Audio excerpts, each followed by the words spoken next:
Thanks everybody for coming tonight. My name is Nouman Abu Isa. I'm with the Arab American Institute here in Iowa City, and we are so happy to have Jim Zogby with us via Skype. I'm sorry that we can't have him in person, but personal circumstances, maybe he will follow up on that a little bit and tell us why. Jim is the president of the Arab American Institute. He's the founder and president of the Arab American Institute. He has been active in the Middle East politics for the last 4 decades. He's been active with the Democratic Party, with Our Revolutions, and many other organizations. He has been a scholar and visitor to the Middle East regularly. He has been very active on the Israeli-Palestinian conflict, and he has worked with this issue for probably his life in politics for the whole 4 decades or so. With that, I want to go ahead, Jim. The mic is yours. We will have, I guess, the Q&A afterward if you have questions as well. Thank you. Thank you, Nouman, and thanks to all of you for coming. I am so sorry I'm not there. As Nouman said, it was personal. My wife has been ill with a throat cough and fever. It's been off and on 3 weeks, and it got really bad over the weekend, and we thought it might get better, but I just felt that I could not leave, and I appreciated the fact that everybody understood that, you know, in a situation like this, your family comes first. And so I'm not there, but I did make a promise, because I actually have a ticket, and I love coming to Iowa, that I would try to make it end of May, early June, and Nouman and I and the rest of you will work out a date. If you will trust me to try to come back, I'd love to do it. Let me do this. It's going to be a little hard reading a speech at you over Skype, but let me try to go over the gist of what I wanted to talk to you about, because it was scheduled to talk about Jerusalem.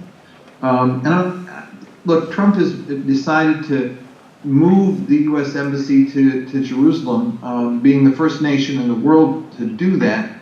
There were a couple countries, small Central American countries, that did in the very early years when Israel declared Jerusalem its capital. But then they immediately backed out. And so for the rest of the period of the occupation, there was no embassy in Jerusalem. The capital was considered Tel Aviv. The reason for that was that Jerusalem was declared an international city. International city by the United Nations precisely because it was holy to all 3 religions and had significant presence of many of the patriarchs, many of the bishops, not only of the Catholic Church, the Anglican Church, all of the Eastern European Orthodox churches were all centered in Jerusalem. And so nobody wanted to disrupt the balance there. Moving the embassy and recognizing it as the capital without any other qualifiers, saying, in other words, I'm moving it to West Jerusalem, but East Jerusalem remains the capital for the Palestinians. We're holding it out as the capital, disrupted that status quo, that balance that had been there from the beginning.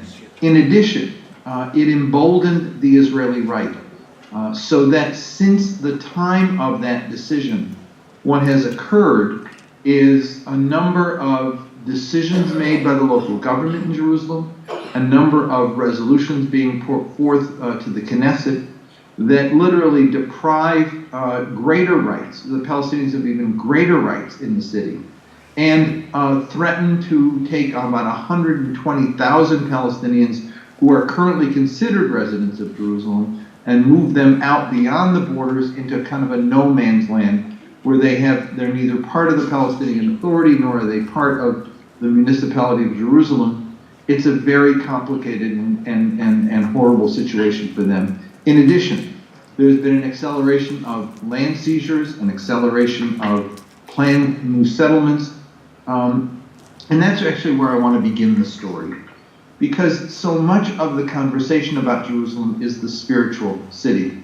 I want to talk about Jerusalem as the earthly city, the home, the metropole, if you will. What Washington is to Northern Virginia and Maryland, what New York is to Long Island, the southern part of New York, Westchester County, New Jersey, etc. Jerusalem was that to the Palestinians. In all of the time that I was going to Jerusalem, in the beginning part of my service with Vice President Gore, I was part of what was called Builders for Peace. I saw the sanctity of the city. I saw Christians at prayer. I saw Jews at prayer. I saw Muslims at prayer. But I also saw a hub, a center of social, political, cultural life for Palestinians who would come to Jerusalem for work. It was the largest employer. They would come to Jerusalem to shop. It was where the main market was. They would come to Jerusalem for medical services, for education, for cultural events, and for political events. That was the Jerusalem that I want to talk about. And that was what was lost to Palestinians. Faisal Husseini, who was one of the great Palestinian leaders in Jerusalem, who passed away at very early, it was an enormous tragedy that he died so young, about a decade and a half ago. Faisal Husseini once said to me, he said, Jerusalem is the metropole. It's the beating heart of Palestinian life. It was the hub of all their activity. Hundreds of thousands of Palestinians came in and out of the city on a regular basis, and that was the center of Palestinian life. After the Israelis seized what was the West Bank in 1967, here's what they did. They carved out an area around Jerusalem, going up to Ramallah in the north, halfway out to where Jericho is in the east, and down to Bethlehem. They carved it out and they made a huge swatch of land around it, 70 square kilometers, and they declared it East Jerusalem. It was a fiction. It was not East Jerusalem. It was partly Bethlehem. There were actually 28 villages that were in that area that Israel now called East Jerusalem. And they called the Arab villages, they said, these are neighborhoods of Jerusalem. And then they began to build settlements within that region. They called Jewish neighborhoods. But if you visited Jerusalem, what you saw what they did was they seized the Palestinian land that was around their villages and built the settlements around, so that the settlements actually came to strangle the individual small villages. If you look at them today, what you see are these little tiny old-style villages surrounded by these housing developments that are settlements, that are actually colonies that are on Palestinian-owned land, that have strangled these little villages and forced people to lose their land and to be they're sort of concentrated in their communities and they can't leave them. The roads that connect those settlements to Israel proper are traveled only by Jews. They can't be traveled by Palestinians. And so people are actually trapped in these little compounds where they are stuck in what is called a neighborhood, but really isn't a neighborhood at all. It's a little village that used to own land and now doesn't. One of the classic examples of this was if you stood on the hill to the east of Jerusalem that was called Jebel Hussein. It was where King Hussein had built a home, was building a home. It never got finished. Israelis took it. If you stood on there and looked around, you would see it looked almost like a wall. This is before they built the wall. A wall of settlements ringing the city, a concrete barrier of Jewish-only owned homes that made it impossible for Palestinians to get in or out of the city. After the massacre that occurred in Hebron in 1994, when a Jewish doctor entered the mosque and murdered a couple of dozen people, Israel, fearing retaliation, what they did was they decided to establish what was called closure, which was an actual physical closure of Jerusalem. They set up checkpoints on every road, so no Palestinian could come in or go out without going through a checkpoint. When I was working with Vice President Gore, we would hold meetings in Jerusalem until the Israelis banned any meeting with Palestinians in Jerusalem. U.S. government officials couldn't meet with anybody in Jerusalem. We had to meet outside. of the city. And I went with then Secretary of Commerce Ron Brown. He had a meeting with Palestinian business people, and they came quite respectfully from throughout the West Bank to meet the U.S. Secretary, who was telling them about the opportunities that America was offering to do business. Halfway through Ron's speech, Palestinians got up to leave. And he turned to me, he stopped for a minute, he turned to me and he said, "Did I say something wrong? Is there something going on?" I said, "Let me check." So I ran outside and I caught up with the folks as they were leaving, and I said, "Why are you leaving? Did the secretary say something wrong?" And they said, "No, but we only got a 4-hour permit to come into the city to hear a speech, and we only have an hour to get back, and if we don't get back to the checkpoint by that time, we'll never get another permit to enter the city." I have many stories like that where even meetings, like I said, with a U.S. official were impeded by the fact that the Israelis set up this closure. They then later actually went and built the physical wall, which is a 28-foot concrete barrier that's 202 kilometers long. In contrast, the Berlin Wall was 140 kilometers long. So this wall, just the Jerusalem part of the wall, is longer than the Berlin Wall. And it is ominous. It cuts villages in half. It was built in the southern part to go through the orchard, the olive tree orchard, and then the vineyard of a monastery and a convent. It separates the village that the kids live in from the school, the convent school that they were going to. It has literally suffocated their lives. And it was felt in all areas. If you look today at the wall, and people still have to come into Jerusalem, the lines are just enormous. A trip that used to take 10 to 15 minutes now takes about 3 hours to get into the city. Most people can't get into the city because they can't get permits. Bethlehem, from which you can see Jerusalem, standing in the center of Bethlehem, you look out, you could see Jerusalem. One of the things the Israelis did when they confiscated all this land to call it Greater Jerusalem, is they declared a third of it for Jewish settlements, and another third of it they said was for green space. Now, environmentalists would have thought, oh, that's wonderful, they want to keep this green. They then, over the years, would turn the green space over to new settlement building. One example was this hill that was between Bethlehem and Jerusalem that is actually Bethlehem-owned land, but it was confiscated to be part of East Jerusalem. The hill was called Jebel Abu Ghneim, and it was one of the green spaces. Palestinians couldn't build on their land. They could just look at it. Israel turned it over in 1996 for the building of a settlement, Har Homa. Bill Clinton put his foot down and said no. Netanyahu fought back. They had a long fight. I went with Clinton in 1998 to Manger Square to light the Christmas tree there. And you could see the bulldozers working on Jebel Abu Ghneim. That was in 1998. Today, 17,000 people live on that hill.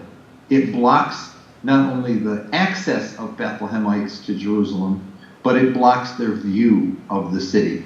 It's an ugly concrete monstrosity of high-rise apartments that separate the city of Bethlehem from the city of Jerusalem. I once joked that if Jesus and Mary and Joseph lived today, if their story was being told today, a Palestinian from Bethlehem couldn't marry a Palestinian from Nazareth. It simply is not allowed. You cannot, if you're living in Israel, you can't take a spouse from the West Bank unless you agree to leave. You couldn't go back to Nazareth, you'd have to leave to Bethlehem. Joseph and Mary couldn't have traveled from Nazareth to Bethlehem. That is simply not possible. Once they were in Bethlehem, and the kings wanted to come, they wouldn't be able to come in to the border to see them. And once Herod decided to go after all of the children, Jesus and Mary and Joseph couldn't have escaped to Egypt because there was no access. They couldn't have gotten through Gaza out to the Sinai to escape. The situation today is worse than it was, in other words, during the Roman occupation. I remember a conversation I had in Jerusalem one night at the hotel with the night clerk. He had a PhD in psychology and was a trained clinical psychologist. That's what he did for a living. He told me, he said, there is no work anymore because my patients came from throughout the Palestinian territories, and none of them can come in for medical appointments. He said, I thought if I moved my business to Ramallah, if I move out, in other words, of Jerusalem, then I lose my Jerusalem residency and I can no longer have my home in Jerusalem. If a Palestinian leaves Jerusalem to work, if he leaves Jerusalem to marry, he is not allowed to return. Thousands of Palestinians have lost their residency in Jerusalem because of this rule. In particular, the Christian hierarchy have raised this issue repeatedly with the U.S. government. They've raised it with other governments because their population is so small and dwindling that Christians from Jerusalem can't just marry Christians from Jerusalem. Christians from Bethlehem can't just marry Christians from Bethlehem. They need to be able to marry from other villages. But if you are from Jerusalem and you marry somebody from Bethlehem, you have to surrender your Jerusalem residency in order to do that and give up your right to ever return to Jerusalem, something that many are not willing to do. And because your spouse from Bethlehem can't come and join you in Jerusalem. They're trying to keep the population of Palestinians down, not allow it to increase.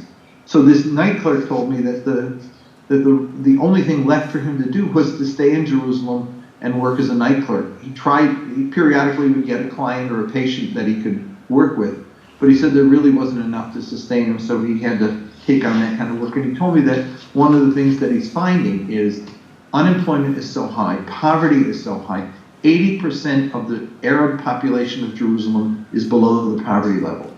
That's compared to 25% of the Jewish population of Jerusalem that's below the poverty level. He said poverty is so high, the depression is so great, many people need psychological counseling, but they can't afford it. And so he said it really is an enormous burden to them.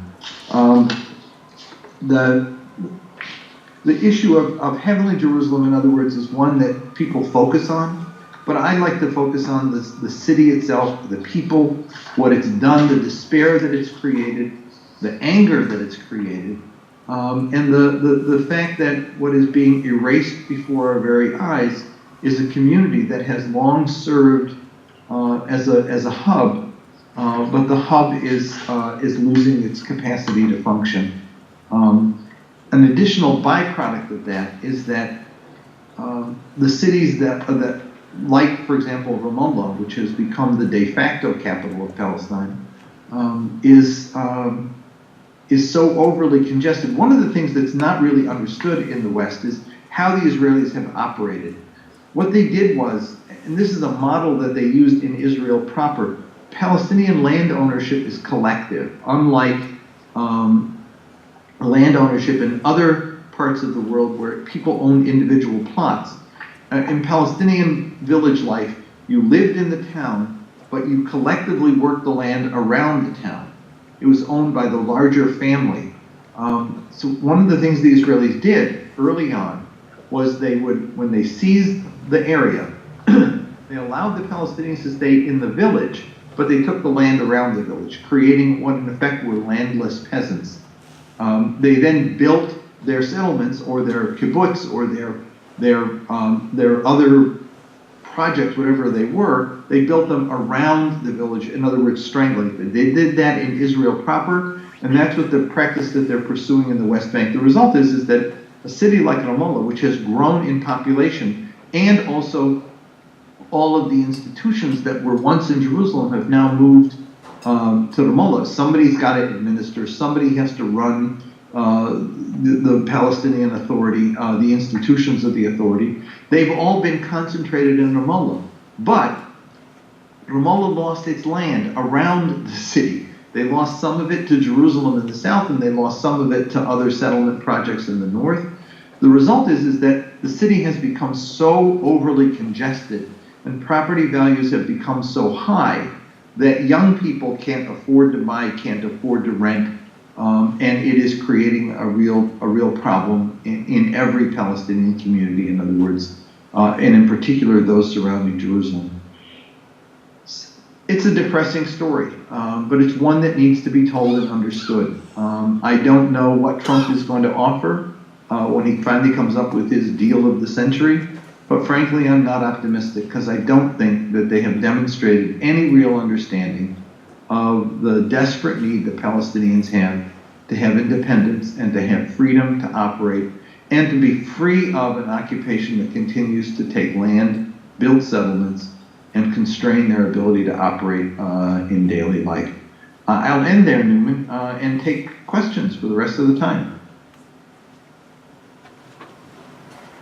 Okay. Questions for Jim? I want to ask you, I guess, with the deal of the century, I guess the United States has been tried to be a neutral mediator between the Palestinians and the Israelis for the last few decades. Did that change our position now with the Trump initiative, I guess, for Jerusalem? And how does that affect the United States standing in that conflict? Yeah, what it's done, the president made a silly comment, I thought, which is to say, he said, I took it off the table because they couldn't solve it. So I took it off the table, but the Israelis are going to have to pay back as a result. Well, he didn't take it off the table. What he did was he put it squarely on the Israeli side of the table, giving them something that, number one, they had no right to, but two, gave the Palestinians nothing. And three, has so emboldened local politics in Israel, as I said, that they have taken advantage of this decision to embark on a whole range of legislative activities that are making daily life in Jerusalem even worse. More settlements, more home demolitions, and more constrictions on Palestinian freedoms in the city. So I don't think that he's helped. I think he's made it worse. Plus, look, I'm just not confident, as I think I have a right not to be confident, that they have any idea what they're doing. They have not demonstrated any real understanding.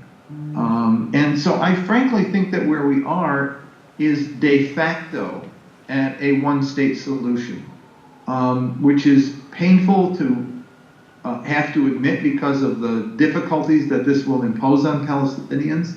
It means that they'll be living under an apartheid state for decades, but that's where they've been. And the reality is that I'm not sure how you get 700,000 settlers out of the West Bank. Look, when Oslo was signed, there were a total of about 178,000 settlers. Now we're up to 700,000. This was during the Oslo process this happened. How do you reverse that? It was conceivable back in the early 90s, in other words, to see how you could draw the lines for two states. But how do you do it now? And Israel's not going to get these settlers out of the West Bank. Many of them are hardliners who are vandalizing Palestinians' properties. I read daily reports of them chopping down olive trees, of burning fields, of beating up peasants when they go into the field to harvest their products. Those stories don't get reported. I mean, if a Jew is attacked, it's a story. Palestinians are attacked every single day, and it is no story at all. And so given that situation, I don't know how you get those people out of there when they have a sense of entitlement. I've made this argument before. I've said that in some ways there's two pathologies playing out in the Israeli-Palestinian conflict. On the Israeli side, you have the pathology of the spoiled child. He gets everything he wants. He even gets stuff that he doesn't want, that he didn't know he wanted. He just gets gifts. And when he does something bad, instead of being punished, he gets rewarded. And so there's a sense of impunity that develops that I can do whatever I want because no one is ever going to stop me. And that pathology is self-destructive, but it is playing out. We see it in spoiled children. We see it in spoiled governments. On the Palestinian side, you have the abused child syndrome. The child who, no matter what he does, he's going to get punished. If he does bad things, he gets punished. If he does good things, he gets punished.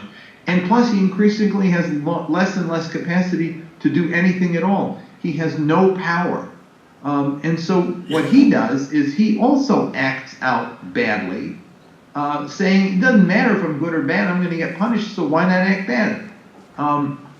Those two pathologies need to be unwound, but frankly, the behavior of this administration, and I dare say the last several administrations, has not reversed that process.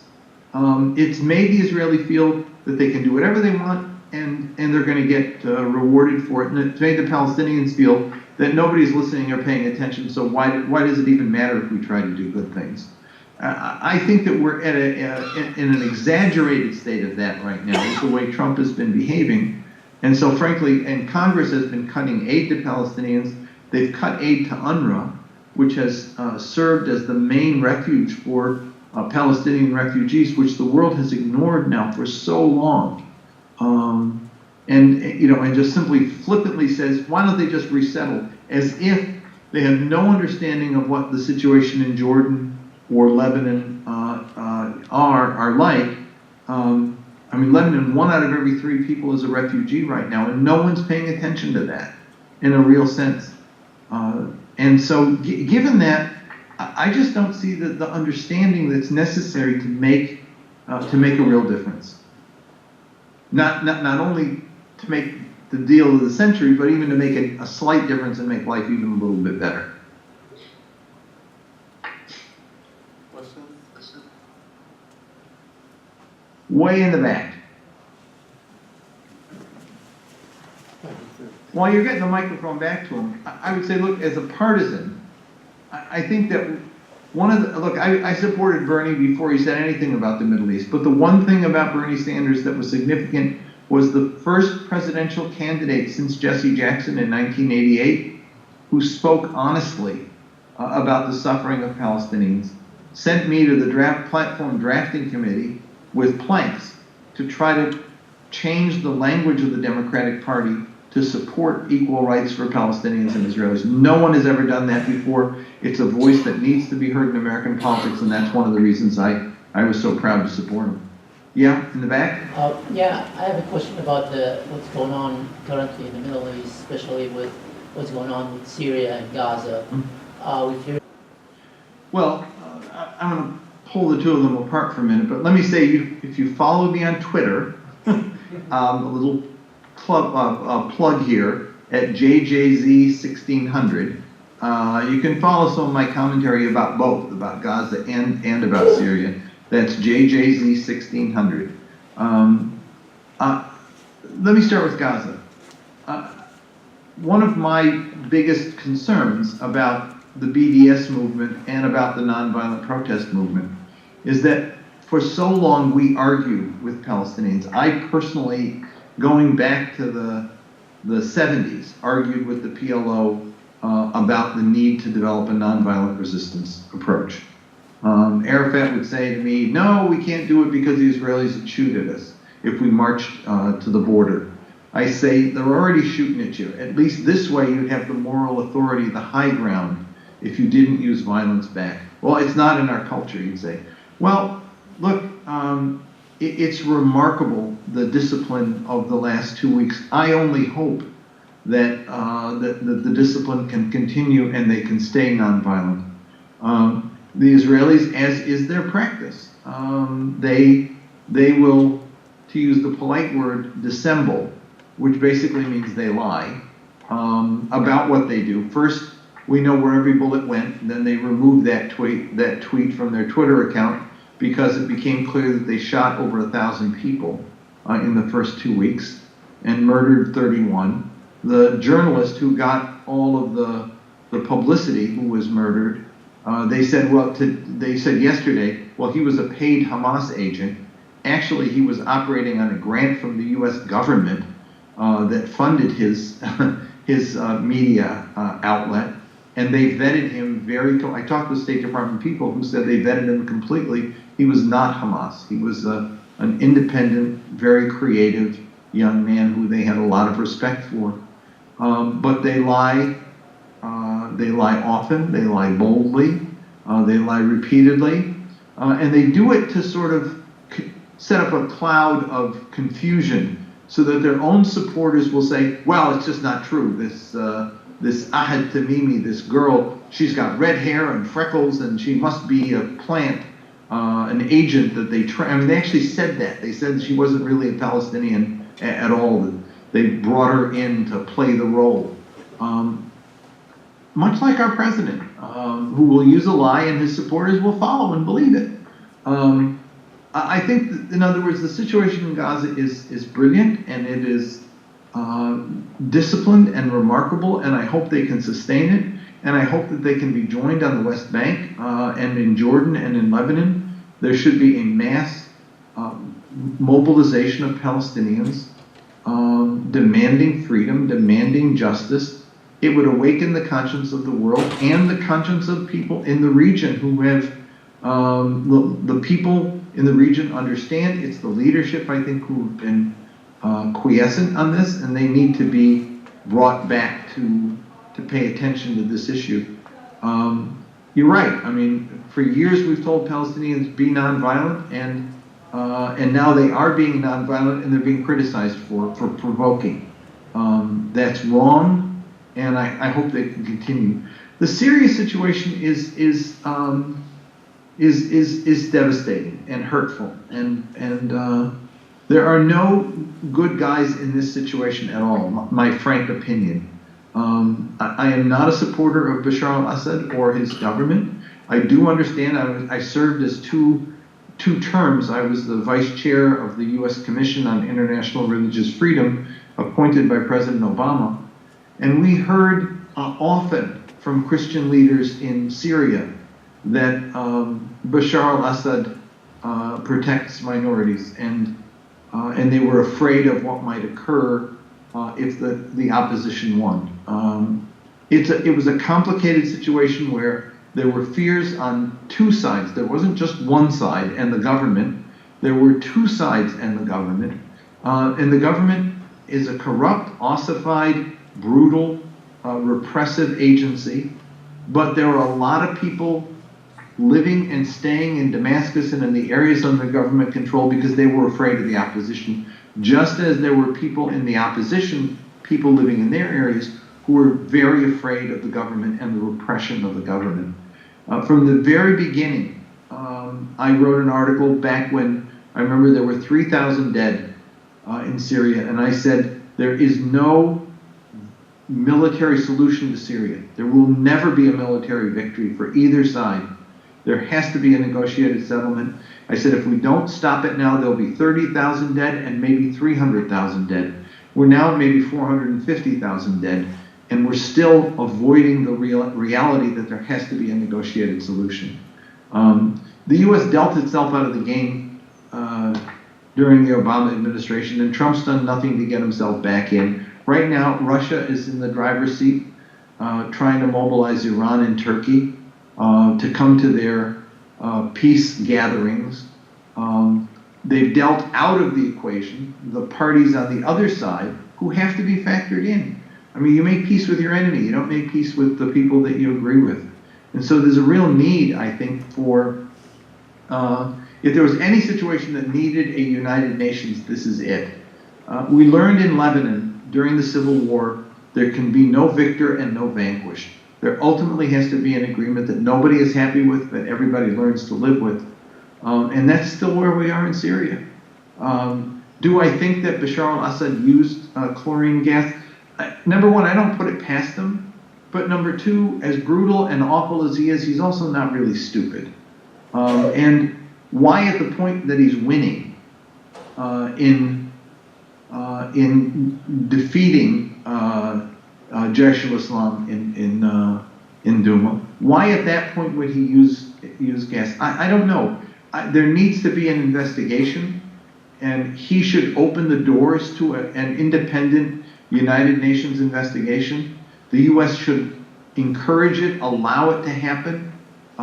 Simply using this as an opportunity to decide to do a vengeance strike and bomb some places, which is what it sounds like we want to do, doesn't make sense to me. It doesn't move the situation forward. I've never been a fan of bomb first and investigate later. And so,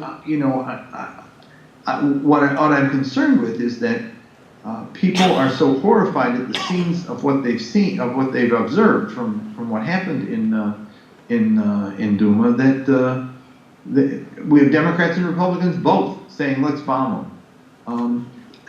To me, it's not a question of bombing them, it's a question of toward what end? What next? What happens after that? A bombing raid might make some people feel good, but what does it actually serve? What does it accomplish? Does it actually put us closer on the path toward a settlement and a resolution of the conflict? And I think it doesn't. And so I've been wanting Democrats, and we passed a resolution at the last Democratic National Committee meeting saying that Congress should debate this before any action occurs, pass an authorization of the use of military force before we become engaged any deeper. In Syria, we already have 2,000 troops on the ground. We've already flown 35,000 bombing missions since the Obama administration. It's not like we're not doing anything in Syria, but what we're doing is absent a strategy. And that's the part that troubles me. There is no strategy to get us from here to a peaceful settlement. And so, a bombing attack here and a bombing attack there does not amount to a strategy. And will Trump use it to escape from the threat he feels from Mueller? I'm afraid that he just might. That's what his tweets were sounding like. So I'm very worried about where we are right now. Being a Syrian American, I want to follow up on this question, Dr. Zogby. Russia controlled part of Syria, I guess, have troops on the ground. The United States have part of Syria, also northeast, north of the Euphrates. They have that ground also. And I guess, the Russians did say that they will be protecting any kind of attack against them or against their allies, in this case, Syria being Syria. And is that situation is a candidate for escalation? I'm afraid that it does. Look, when I say no victor, no vanquished, I mean that it's not a case where you just, there's a simple solution, a silver bullet. You have Iran has a definite interest in the country. Russia has a definite interest in the country. Turkey has an interest in the country. The Gulf states have an interest in the country. People who said, yeah, but if we had started arming the rebels sooner, this wouldn't have happened. Well, that's not true. If we'd armed them sooner, then Iran would have armed their people sooner, and Russia would have entered sooner. After Obama overthrew the Gaddafi regime, and Russia felt betrayed over a UN resolution that they thought was simply a resolution designed to save civilians in Benghazi, but turned out to be a regime change authorization, they said never again. They were not going to get dealt out of the Mediterranean with the only allies they had. They lost Gaddafi, and they were not going to lose Bashar al-Assad. As deplorable as both were, that was their interest, and they wanted to keep it. So Russia was never going to let him lose, just as we were never going to let him win. And when you have a situation like that, where you have multiple powers involved in defending various interests, then there's only one way forward, and that's a negotiated settlement. Because everyone has a piece of this right now. And that's what we did in Lebanon. We recognized that everyone was using Lebanon as a vacant lot to fight out their regional battles. And at the end of the day, what had to happen was there had to be a settlement. Now, the Arab League imposed it, and Syria enforced it. They were bad enforcers, but they did. Lebanon hasn't had a war in decades as a result of that peace agreement, which, thank God, has spared many, many lives. Something had to happen in Syria, but I don't know who plays what the role the Arab League did. I don't know who plays the role that Syria did, that is to create a stabilizing force. But I cannot imagine that if we didn't have a different situation, that the United Nations, together with the United States and Russia and the European Union, could not find a way to create both an umbrella to pacify parts of the country, to allow refugees to return, and to begin a rebuilding process and allow some of the outstanding issues to be resolved further down the line. It's simply, there's not going to be the kind of state that the opposition wants. There's not going to be the kind of state that Bashar al-Assad wants. That's what a compromise means, is that you have to find a way forward to save lives.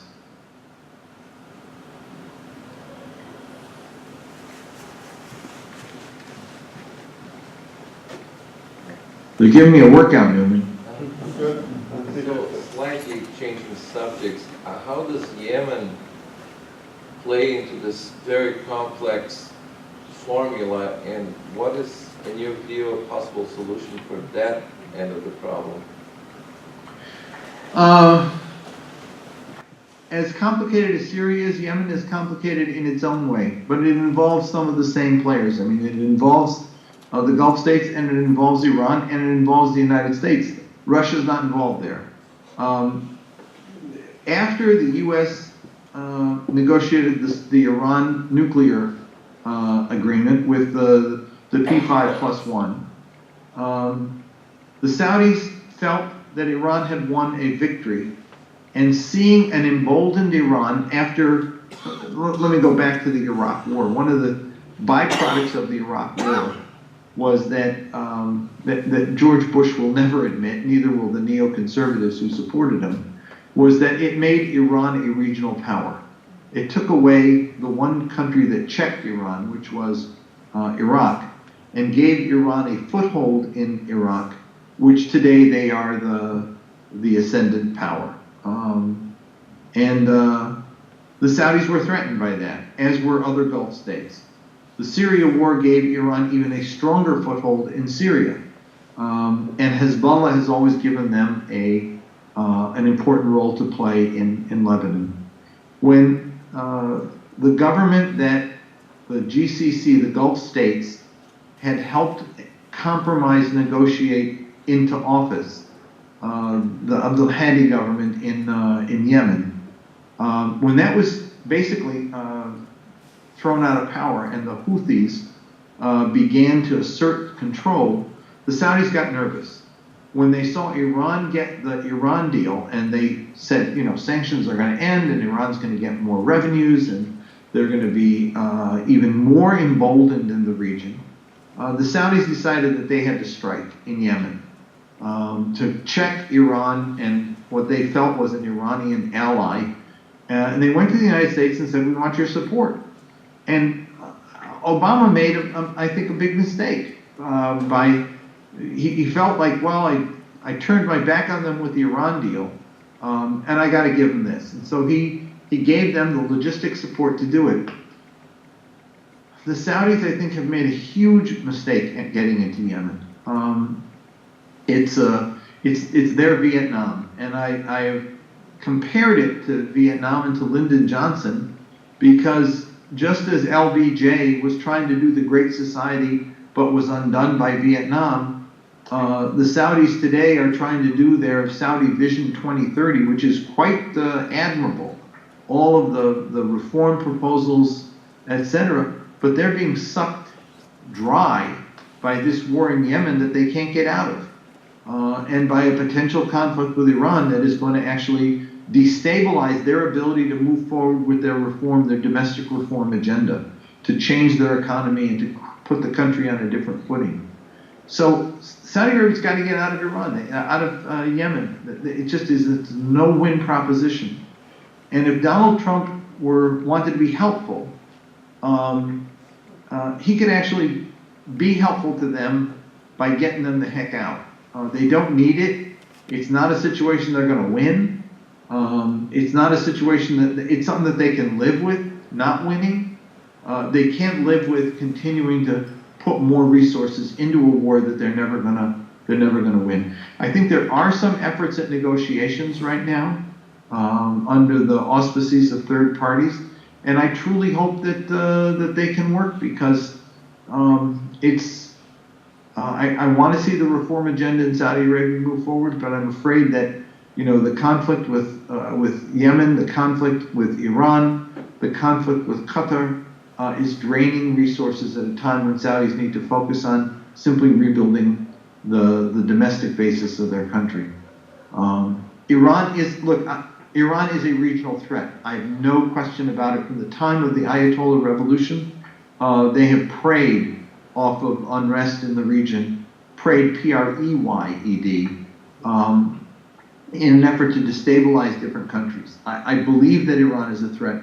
I also believe that a military solution to this is not going to work. As difficult as it is for people to hear, we need something like an OSCE. What worked in Europe during the Cold War was an organization for security and economic cooperation.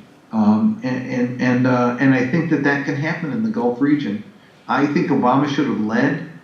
I think he didn't.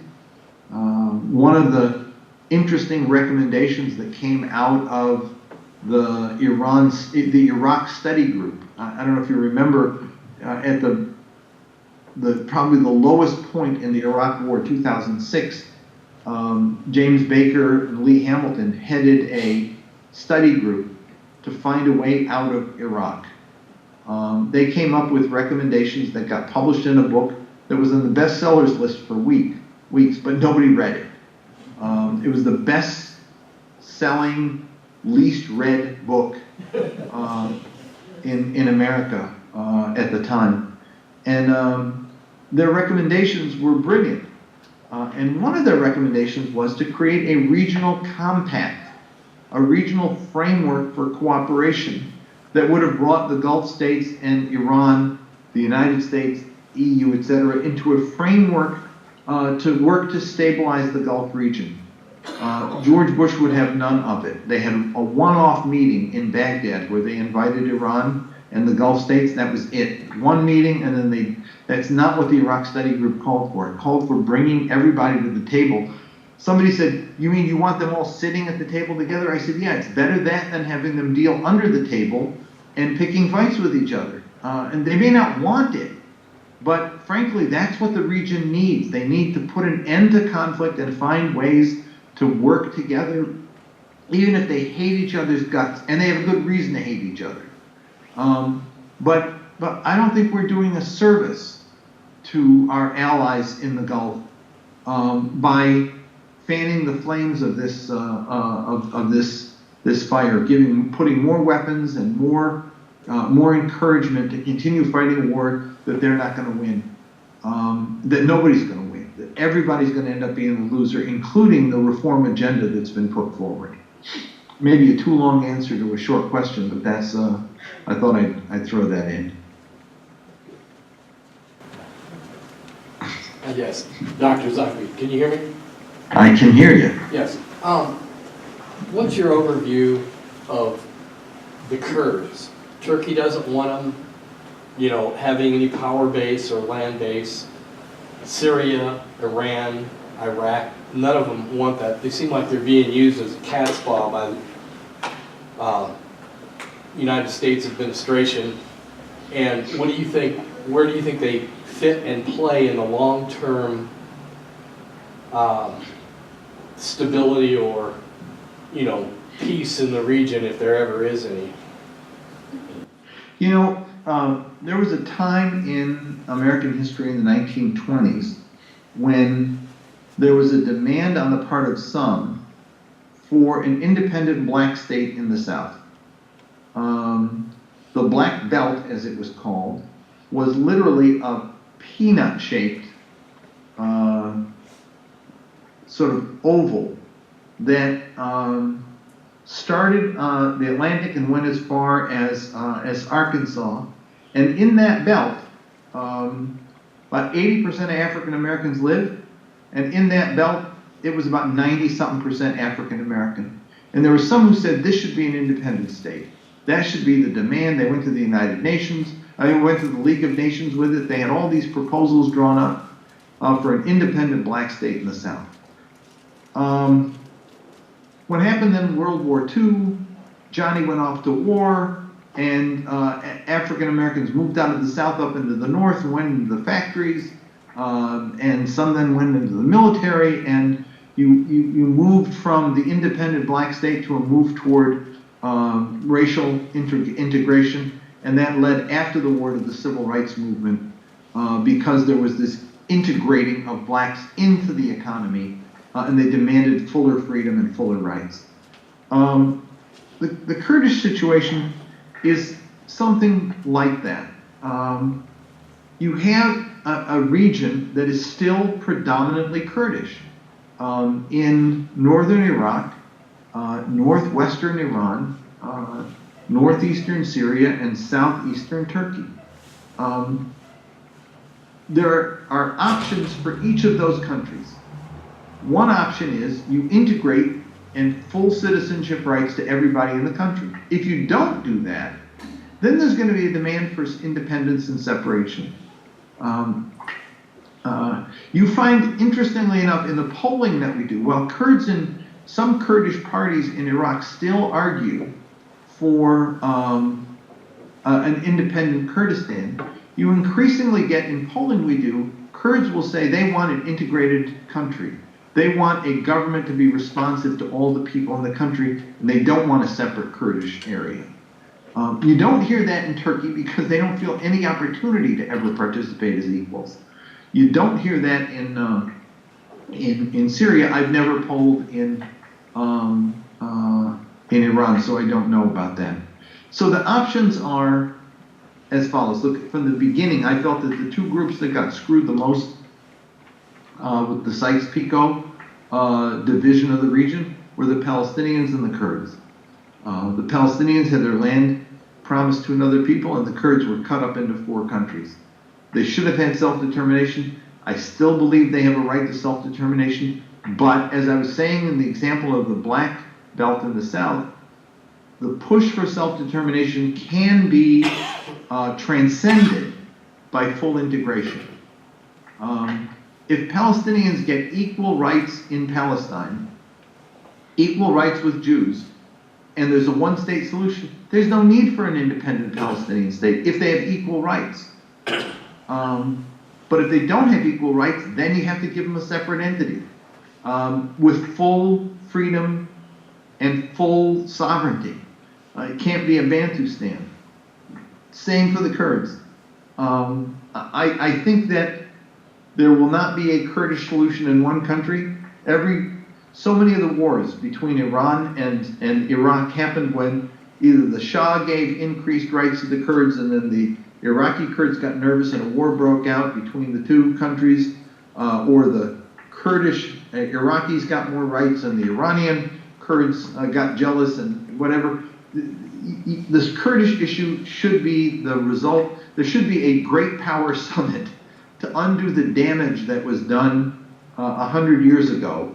And but unfortunately, you're not going to get that now while Syria is in flames and Iraq is still in tatters.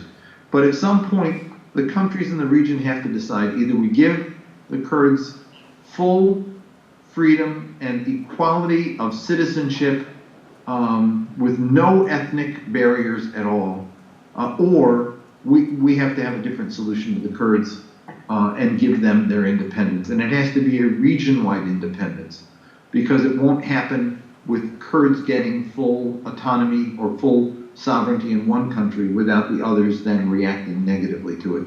It has to be a region-wide agreement. It's the legacy of World War I that's still with us. Dr. Zogby, hello. Thank you Hi. so much. Can you hear me? I can. Okay. So you have such a wealth of knowledge, experience, and wonderful ideas about solutions to what seem like insoluble and very tragic situations in the Middle East. And I'm wondering if, other than Bernie Sanders, if our senators and Congress people reach out to you in order to help them develop policy, or if you reach out to them, if you see your role as being one to educate our political leaders.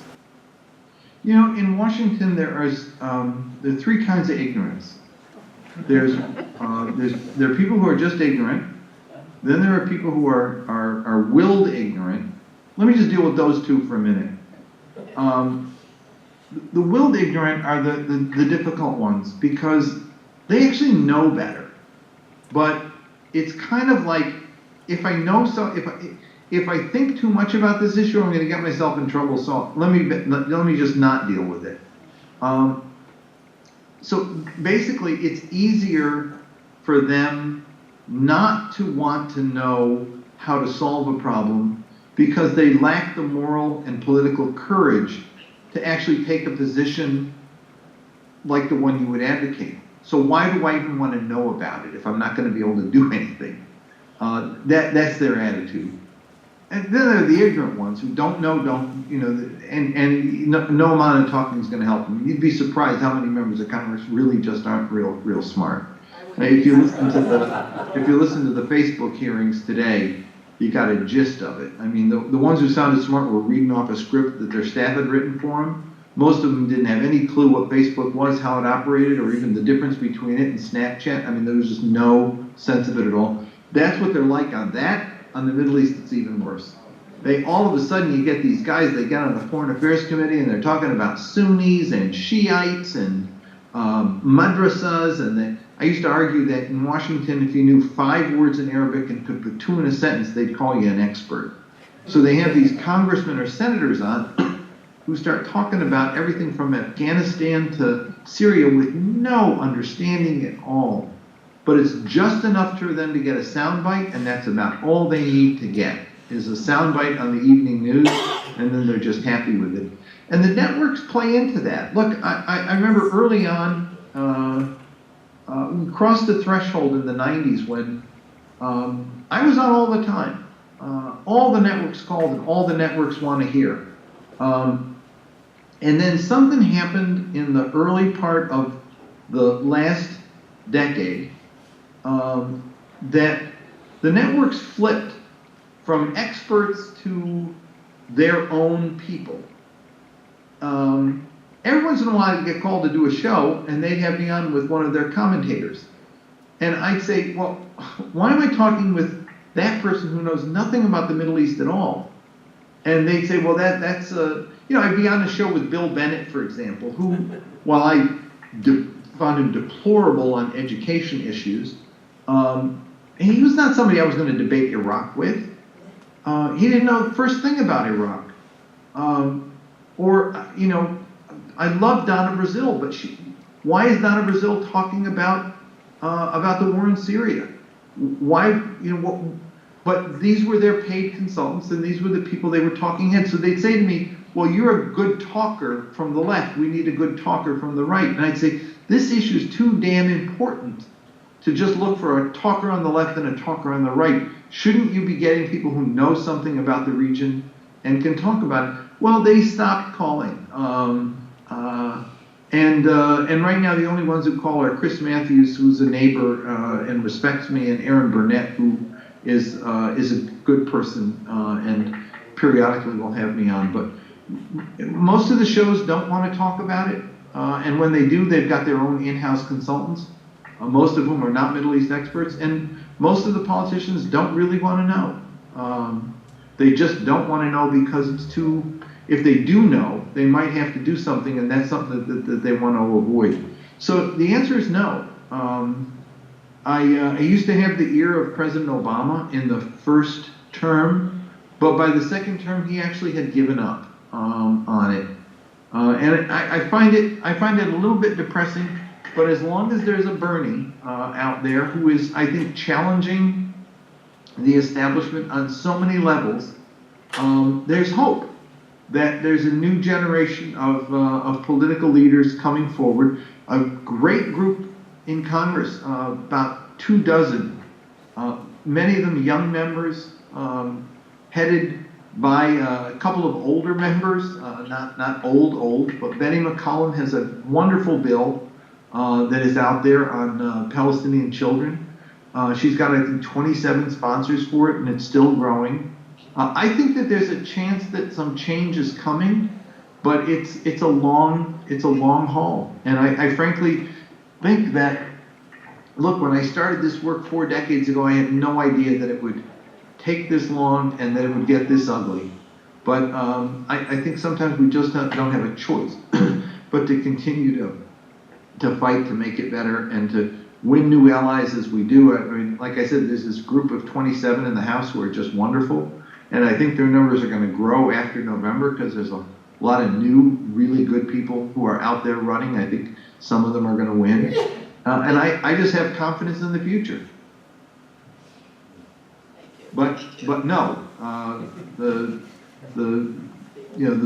most of the major figures in the Senate don't want to know about it. And Bernie is one of the few. And here's what Bernie discovered. He discovered that when he actually spoke about it, there was a constituency that wanted to hear it.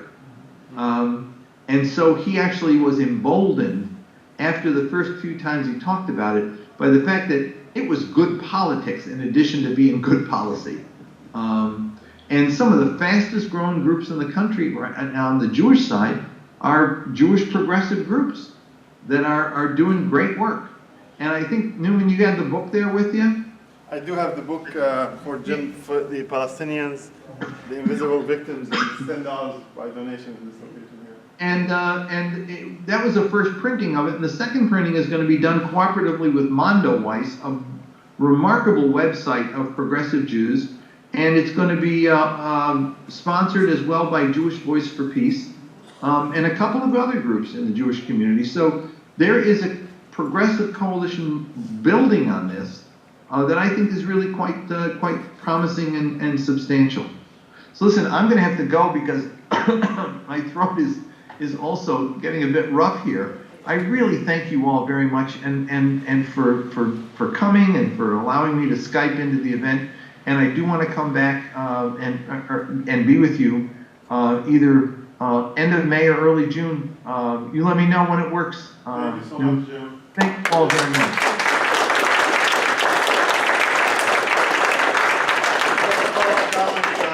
Due to your activism, I guess part of the Democratic Party, and I see a disconnect between the grassroots and what the Democratic Party is doing at the top, but that's a subject aside. One of our members in our city is an Arab American who was elected to the city council. I just want her to say a couple of words if she can. Oh, sure. Hi, this is Mazar. Hi. My name is Mazar Saleh. I'm from Sudan. And I saw you at the last Democratic National Committee meeting, and you were dynamite. Oh, I thank you. tweeted about you, and you were so exciting to listen to. Thank you so much. Thank you. It's really my pleasure to meet you today. Hopefully, I was really looking forward to meet you in person, but next time, I guess. I will be there end of May, early June. You just let me know when. Yeah, sure. We will find out, and thank you so much. Yeah. And congratulations on your victory and a great speech at the Democratic National Committee meeting. Thank you. So much. Thank you. Great. Thanks, everybody.